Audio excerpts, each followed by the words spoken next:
agent with the law firm of Mason PC. We are a boutique, a small law firm in Ontario, and we specialize or we focus on brand protection. So we work with clients all over the spectrum, small businesses, startups, sole proprietorships, all the way through to multinational corporations.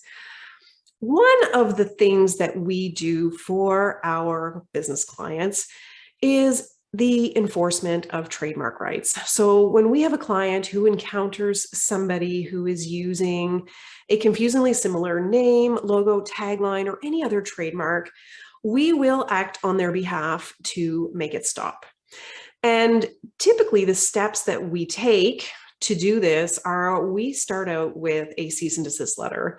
This is basically a notice to the infringer that, surprise, you are infringing somebody else's trademark rights and you need to stop. In the vast majority of cases, trademark infringements are resolved by the exchange of a couple of letters, a couple of communications to basically determine who is the correct owner and what sort of transition steps the infringer is going to take. In my experience, the vast majority of infringers aren't maliciously doing it. They just willfully disregarded somebody else's trademarks and their trademark rights, or they just never bothered checking at all whether a particular trademark was available for their use. So one of the things that we do, like I said, is we will help with the enforcement. We will help to make the infringement stop. And we actually have a pretty solid success rate of resolving these issues with just a couple of letters. And I think there are a couple of strategies that we adopt and that we stick by that have contributed to our success and the ability to deliver a fairly inexpensive and positive result for our clients.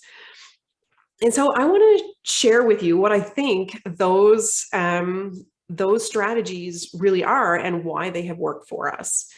So first of all, when it comes to acting on behalf of a brand owner and helping them to enforce their trademark rights, before we will send any cease and desist communications, we want to be very confident that our client was using their trademark first. If we can't determine that, we will invest in an investigation to really know that we were actually selling something in connection with the trademark before the other company. The reason why this is important is because under Canadian law, the first person or company to use a trademark is the one who is entitled to own it by way of a trademark registration.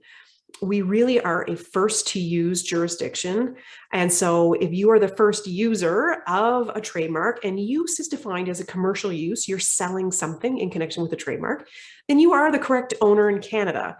And before you send a "you must stop" notice to somebody, you want to make sure that that is actually you and not the person you are sending your infringement notice to. So the second point, or the second strategy that we always stick by when it comes to enforcement actions, we ensure our client has either a trademark registration for what they're trying to enforce, and if they don't, we get an application on file before we send the communication or the cease and desist notice. The reason behind this is because even though Canada is a first to use jurisdiction, so the first person or company who has used a trademark commercially is the one who is entitled to own it, the Trademarks Office considers the first person to file a trademark application to be the correct owner.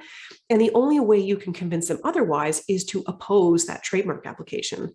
So once you have an application on file and you are the earliest applicant for that trademark, you really are in the driver's seat in terms of legal proceedings and being able to kind of carry your application through the examination and through to the opposition period where anyone else can establish that you aren't the correct owner. But you want to be in that driver's seat. And additionally, having a trademark registration, I mean, ideally, when we send a cease and desist letter, we are backing it up with registered trademark rights because it opens up additional legal claims that are not available to unregistered trademark owners.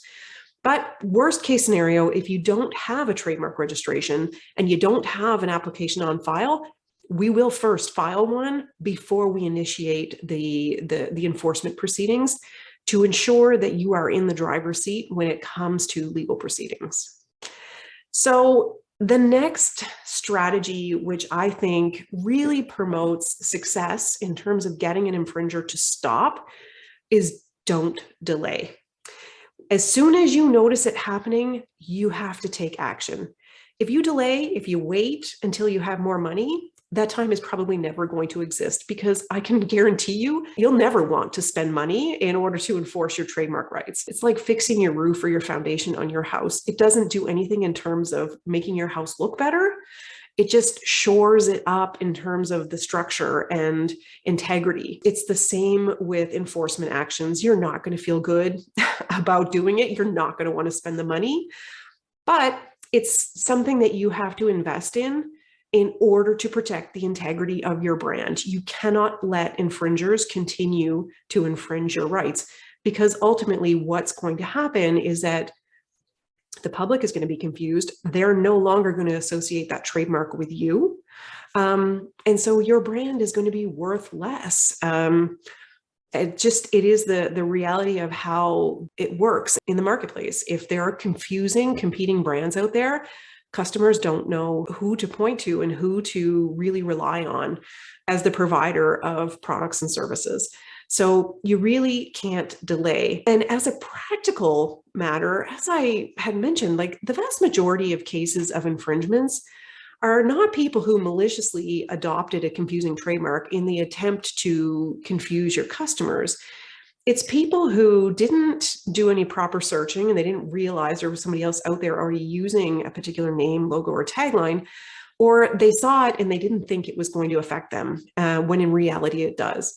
So if you wait and let them invest in building their brand, they are less likely or less happy about changing, versus you see it happening early and you take action to let them know as soon as possible that they are infringing on your rights and you are not going to let it continue. It's less expensive and it's going to take less time for them to transition to another trademark or another brand. And so taking that swift action is key in terms of making it easy for the infringer to just change the course of their behavior. The last point I want to make is really about kind of the strategy and what you include in that cease and desist communication. We take the position that we don't demand money in the initial cease and desist letter. Now, this isn't to say that financial compensation can't be part of the settlement with an infringer. It just can't, or it shouldn't be the first thing that you demand in your cease and desist communication, because in my view, if we receive a letter demanding payment for an infringement, it looks like a shakedown, and that's how we treat it. So I know the inclination is to say, well, if I throw in a damage claim of $10,000, it's going to prompt them to act quicker.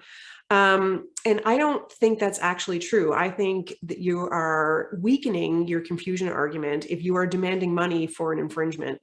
Your demand needs to be, you need to change your name or your logo. You need to stop using this trademark because it's infringing my rights. Not, you need to pay me for the infringement that you've already done. Like your first goal is to get them to stop.